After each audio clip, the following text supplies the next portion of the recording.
Azeroth, a History is recorded in Treaty 1 territory, the traditional territory of the Anishinaabe, Cree, OG Cree, Dakota, and Dene peoples, and the homeland of the Métis Nation.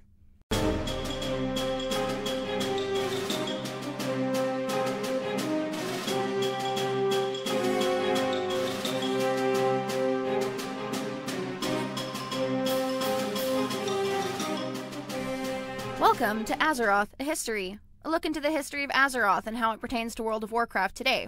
I'm your co-host, Bam Bam Anderson. And I'm your co-host, Winona Cassavant, a.k.a. Senpai, with 2 P's. Ayo! Yeah. Alright, so I was going to do another segue into this, but I don't remember what I was going to say, but that's fine. So it's August with this episode coming out. Yep. Not when we're recording, but...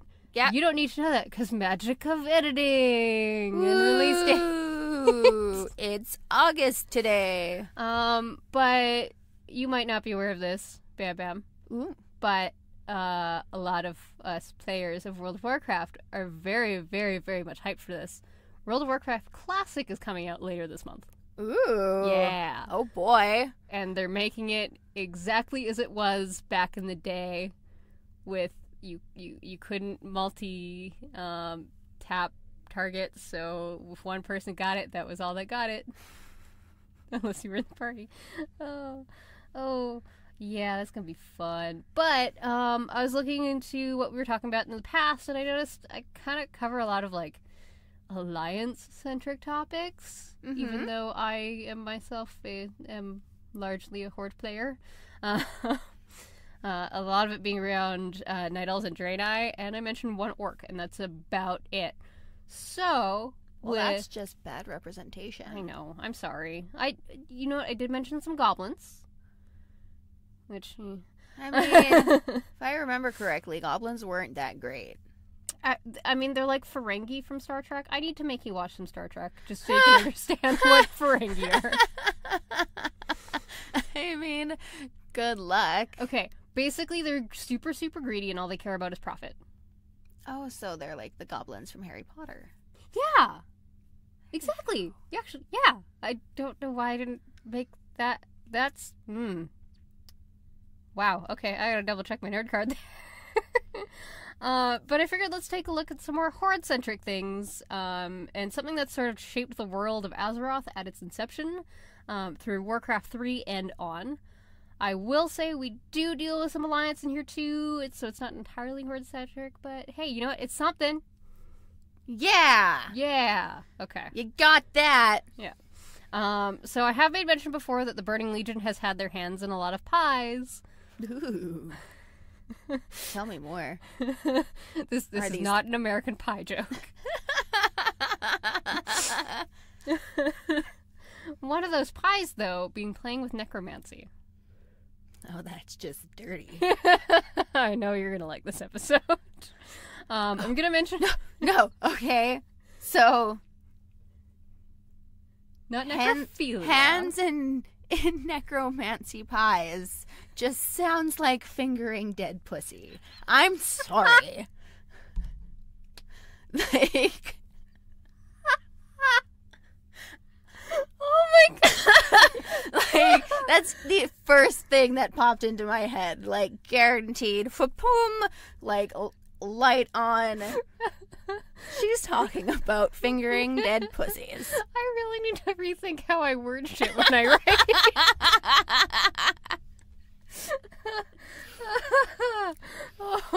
It's a good thing there's no water allowed in here, otherwise you'd be having another nose shower. Yeah, I literally, like, just before we recorded, went to drink some water and choked, and then, like, got water coming out of my nose. It was hilarious. Oh, it was. Anyways.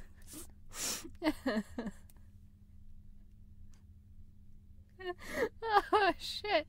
I've lost count of what we're at for score, by the way, but suffice to say you're winning. I'm definitely winning.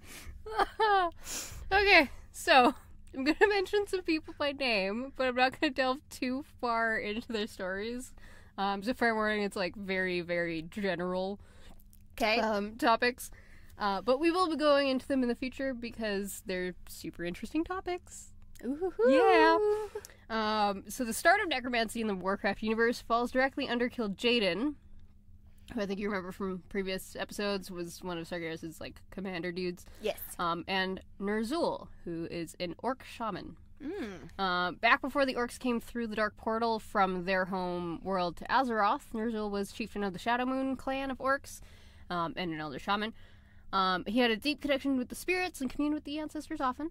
Mm. And he had a hungering for more power, though, which left him susceptible to, you know, some fuckery. Right? Yeah. It seems that craving dark power and fuckery just kind of go together. Yeah, that's how it goes. He eventually became the war chief of the uncaptured clans on Draenor after the Dark Portal was initially destroyed on Azeroth. When he met Kil'jaeden, who, true to his title as Deceiver, tricks him into making a blood pact with him. It's actually super insidious how he does it, too, so we're not going to go into that today. But like, I'm so curious. Oh, it's pretty bad, but we'll talk about that another day. Okay. When Ner'zhul finally realized he was duped, he went on and tried to defy Kil'jaeden, which obviously didn't work. His apprentice betrayed him and sold him out, which earned him a demotion. Oh, jeez. Yep.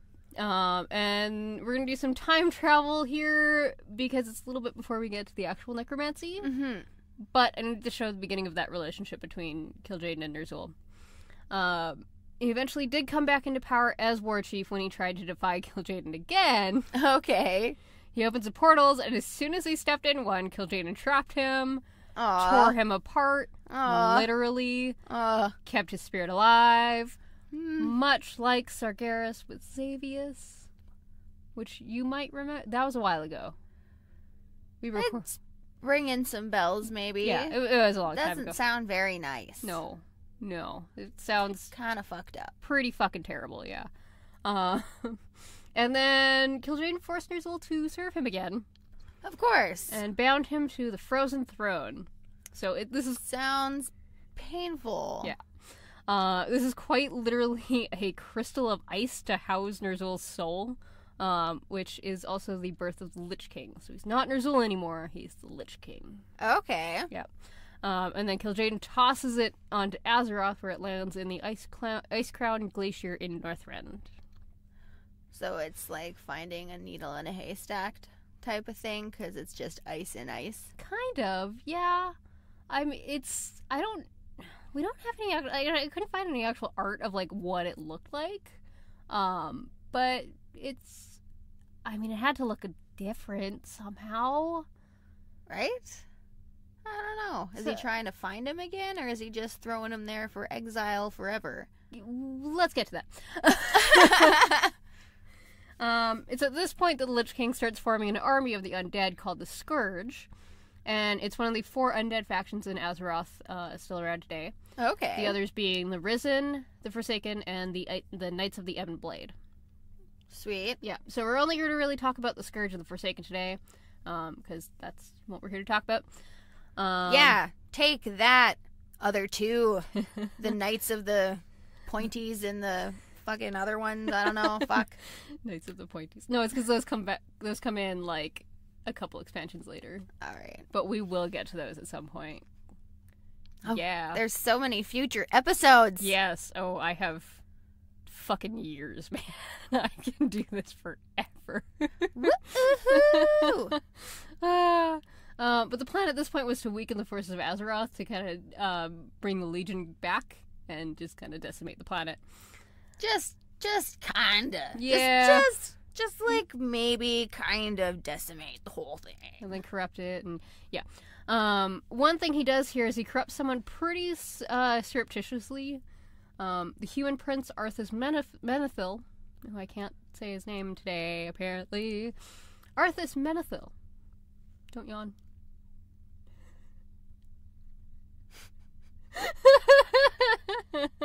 It's that kind of day. So Prince Arthas was a paladin at the time and had to set out to combat the Scourge and determine that wait. I fucking worded this so weird. So Prince Arthas was a paladin at the time, and he set out to combat the Scourge, and he was determined to not let the plague reach his city. That seems like a pretty good plan. Yeah. Like, go him, or whatever. Yeah. So he started taking more desperate measures, though, to be able to do this. It's a slippery slope. Yeah, most notably in Stratholme. When he got there, he saw that the plague grain had already been distributed, and he ordered the city be purged, regardless if they had already consumed the grain. Oh. Yeah. Well, that'd be kind of hard to prove unless they made everybody vomit, I guess. I guess. I don't know if But, like... I mean, okay, like, it kills you and then turns you into a zombie under the Lich King's control. So I don't know that would... I don't know that vomiting would work. Depends how quickly, I guess. Although there is a quest in this most recent expansion where we do have to make somebody vomit to prove that she's not a witch. It's pretty cool. I just thought that was worth mentioning. Because witches can't puke? Apparently, yeah. Witches can't puke. Also, blood flies don't bite I don't know. This kind of sounds like they don't float. Or, like, they do. Whichever one happens, she's a witch. If she weighs the same as a duck. Please tell me you at least actually know that one. Yeah. Okay, good. Thank God. I'm like, I love that you reference shit that you don't know, but at the same time, this is one that you should know. Oh, anything for the joke, fellas. But here's the thing, though. Nerzul's still a little ticked off, even as the Lich King. I mean, fair. I would be pissed off, too. I like this body. Exactly. You're gonna take it away from me? Bitch. Yeah. And now he's just, like, stuck in a piece of ice. Like, great. That's cool. He keeps trying to subvert Kil'jaeden in any way he can.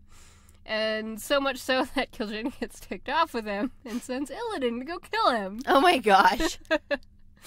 While the Lich King ended up turning Arthas into a pawn and a Death Knight, the Legion started invading places in Azeroth, and instead of killing Illidan, the Lich King had Arthas turn his attention back to what the Legion was doing in another part of the world.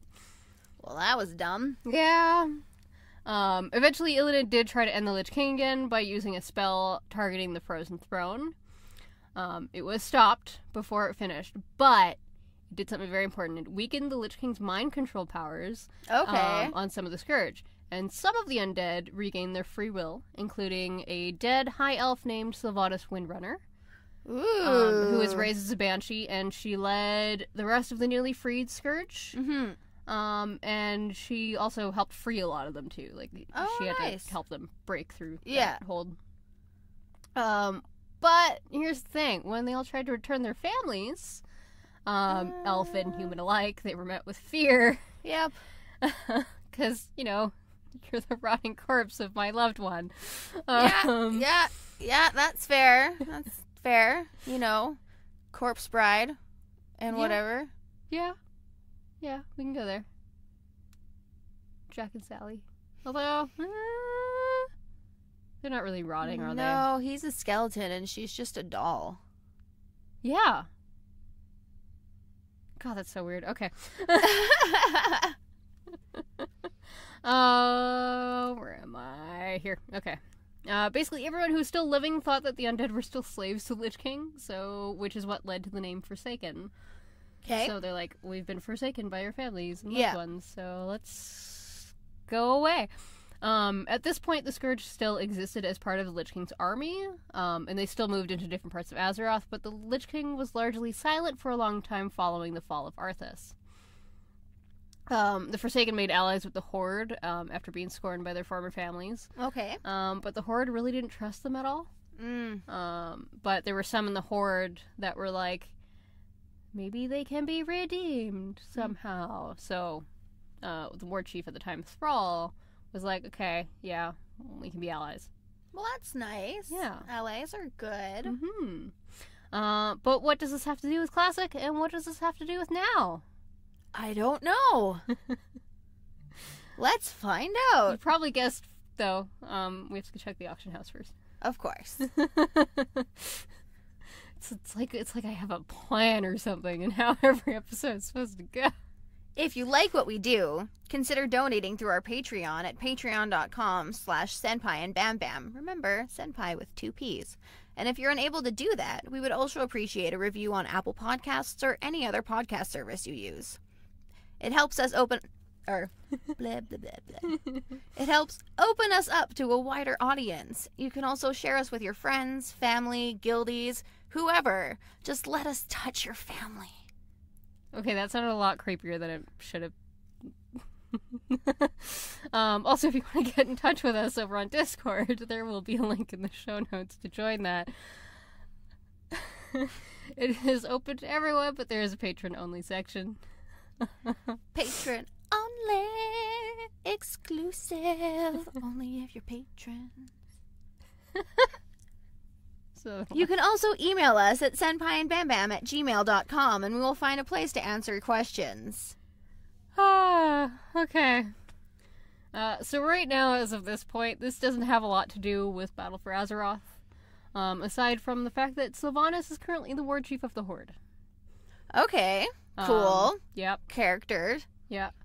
But a lot has changed since the Cataclysm, too, so there's a whole bunch to get into. Heck yeah. But with Classic coming out, I thought we would focus on square one of where World of Warcraft officially starts. Right? Yeah. Why not? Yeah. Get back to the root of it all. Yeah. So when World of Warcraft started, we were 4 years after defeating the Legion previously in Warcraft 3.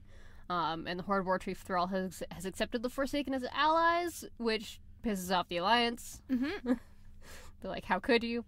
However, there were some in the Horde who believed that the Forsaken can be rehabilitated and forgiven for what befell them. Right? It's not their fault. Yep. They just died. Yeah, basically the thought process is like, they're as much victims to what happened to them as anybody else in the world. Right? So, we can take them in. Yeah. And the Forsaken have taken over the sewers of the city that Arthas is from, calling it the Undercity. Okay. And it becomes the main Horde capital and the only Horde capital on the Eastern Kingdoms for World of Warcraft. Okay. Just World of Warcraft. Burning Crusade comes later. We'll talk about that another day. Of course, Forsaken is a race that we can play in WoW to this day. And if you rolled one previous to Cataclysm, you're a newly freed slave of the Scourge. Okay. And you have your free will back from the Lich King's grasp. Ooh. A lot of the Forsaken have a hatred of the Lich King and the Scourge, which is understandable. Definitely. And they are very devoted to Sylvanas, since she's the one who tore free of the Lich King. Hopelessly devoted to you. So since she's the one who tore free and also helped them get free after the powers waned of the Lich King. No one is forced to be loyal to Sylvanas, though, and that has been a big thing, because that's something that they're very adamant about, because they've been slaves for so long. This That makes sense. dude. Sometimes you gotta have personal boundaries. Exactly. But their respect for Sylvanas is super important to them, and so they accept her as their queen. Yeah. They also have a lot of enemies, though. There's the Scarlet Crusade, which is a faction created to fight the Scourge. Also saw them as aberrations. Okay. And sought to destroy the Forsaken, but they're also not allied with the Alliance. Mm-hmm. The Culling of Stratholme is not something that we get to play through as part of Classic, Okay. but it was brought back during the Wrath of the Lich King expansion. Okay. Previous to that, though, it is part of the Warcraft 3 campaigns, as well as part of the novel about Arthas. Okay. Also, I just saw a video of the of that part of the campaign for Warcraft 3 Reforged. Mm-hmm. And I will get into something a little bit later, but it looks great. So much excitement. It looks so great. Oh my god. I need a date for this. Blizzard, let me know when this is coming out. I thought you meant like a literal date. Oh, somebody to go with you and play this or something? I don't know. it'll be my date with myself. Maybe I'll light some candles. Make myself some dinner. play in the bath, get one of those really fancy boards, and hook your laptop up there. And I don't hope have a for laptop, the best. so that one. That would not happen. There is still a Stratham dungeon though that we get to go through in Classic. Okay. Which I mean, it's just been taken over by Scourge forces. That we have Scourge forces. Speaking words. English is hard. English is hard. And we have to go in and deal with them and their Dreadlord leader. The Scourge also has Sholomance, which is a school of necromancy. Cool. Where they perfect their magics. Oh, yes. Yeah. Which delicate magics. Yeah, we also have to go and, kill everything in there too. Dungeons! I mean, it's necromancy. Isn't half the things in there dead already? Yeah, but, I mean, we have to, dead it. You need the double tap. That's what, rule 2? Rule 1's cardio, I know that, and I'm already fucked. Rude. It's true. It's a waste of ammo. I mean, it's better to be sure that it's gone. Or, just chop its head off with a sword. That works too. There was also the original Naxxramas raid, which was Lich King's necropolis that was taken over and turned into a war machine for the Scourge. Oh my. The raid was removed later on, but as part of Classic, we're getting it back. Ooh-hoo-hoo. It was also brought back in Wrath of the Lich King too, but I mean that's a different thing. But let's get into trivia. Ooh, trivia time! Yeah.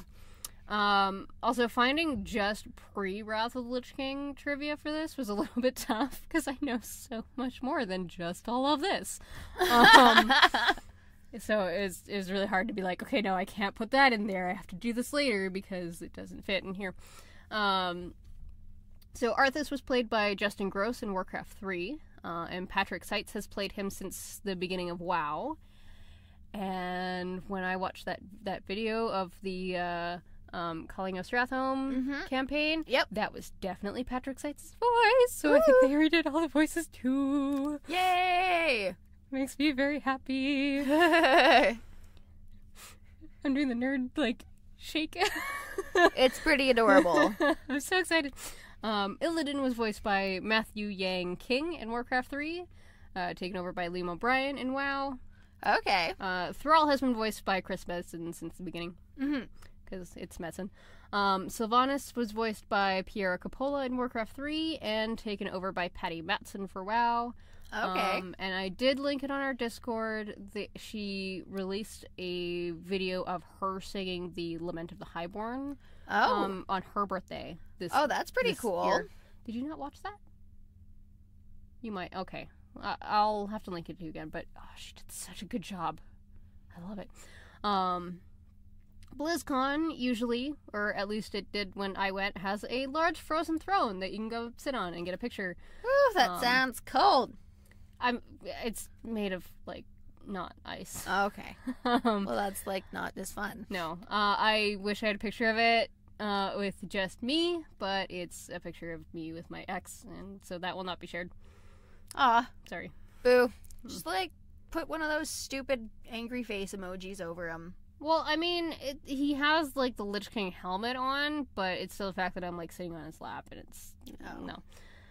I believe I was wearing a Murloc shirt though. It's that Murloc save me shirt, and it's a little tadpole, and he's crying. Aww. Oh my goodness. I love that shirt. Jinx, bring those shirts back. I found a comparison that I have to mention, because of the kind of nerd I am. Yep. There are a lot of parallels between Arthas and Anakin Skywalker. Oh, okay. Let's get into it. And fall from some sort of Holy Knight to Dark Lord. True. Yeah. That's a pretty common trope. Yep. This is something I just found out. Arthas is a variant of the name Arthur common to Brittany, France.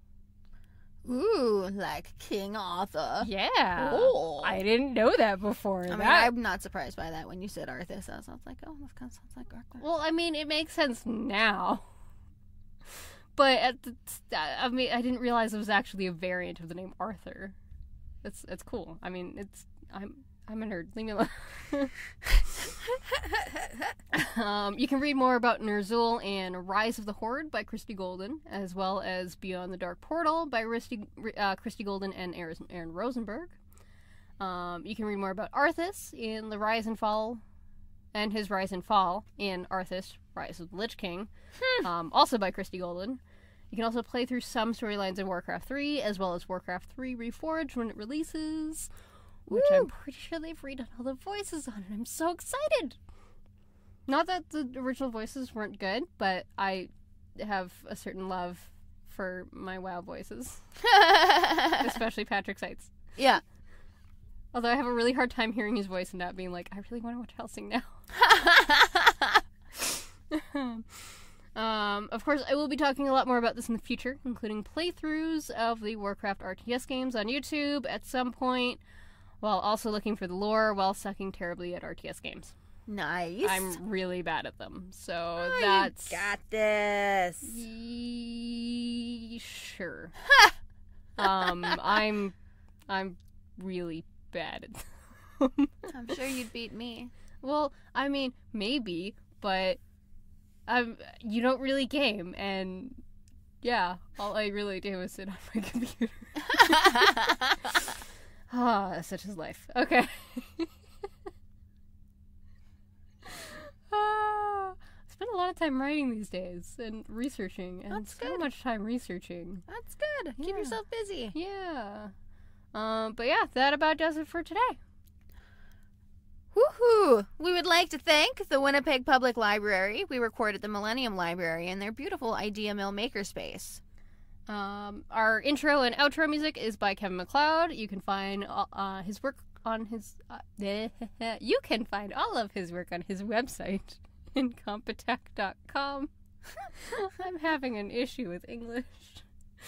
Our wonderful artwork is by our good friend Ben Hoffer. His Instagram is Scorpiosuka7, if you'd like to check out more of his artwork. SCORPIUSOKA7. Yeah. And in the meantime, you can hear more from me with Creative Conundrums. And I'm on Twitter now. Ooh. Senpai90. Heck yeah. Yeah. and Sounds good. I don't really sign into it very often, but...